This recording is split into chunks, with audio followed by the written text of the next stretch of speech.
আপনার রক্তের সম্পর্কের কেউ না, তারপরেও কিছু উপদেশ দেই, মেনে চলার চেষ্টা করবেন। জুতা সেলাই বা রং করতে চাইলে মেরামতকারীর দোকানের সামনে পা বাড়িয়ে দিবেন না, বরং জুতাটা খুলে নিজেই একবার মুছে দিবেন। কখনো কাউকে কামলা, কাজের লোক বা বুয়া বলে ডাকবেন না। মনে রাখবেন, তারাও কারো না কারো ভাই, বোন, মা, বাবা, তাদেরকে সম্মান দিয়ে ডাকবেন।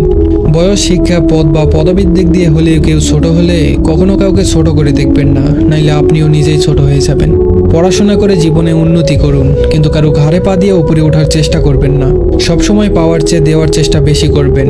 মনে রাখবেন, প্রদানকারীর হাত সর্বদা উপরে থাকে।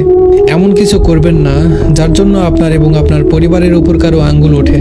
আপনার কি আছে তা আপনার গায়ে লেখা নেই, কিন্তু আপনার ব্যবহারে দেখা যাবে আপনার পরিবার কোথায় আছে। আপনি ছেলে হয়ে থাকলে কখনোই মার কথা শুনে বউকে আর বউয়ের কথা শুনে মাকে বিচারের কাঠগড়ায় দাঁড় করাবেন না, কারণ আপনি কাউকে ফেলে দিতে পারবেন না। কারো বাসায় দাওয়াত খেতে গেলে খাবার নিয়ে সমালোচনা করবেন না। মনে রাখবেন, কেউ ইচ্ছে করে অসৎ করার চেষ্টা করে না। শ্বশুর কিংবা শাশুড়িকে ঠিক ততটাই সম্মান করবেন যতটুকু সম্মান আপনি আপনার মা বাবাকে করেন। সবসময় ভদ্র এবং নম্রভাবে চলবেন এবং কথা বলবেন, কিন্তু অন্যায়ের সাথে কখনো আপোষ করবেন না। ধন্যবাদ সবাইকে।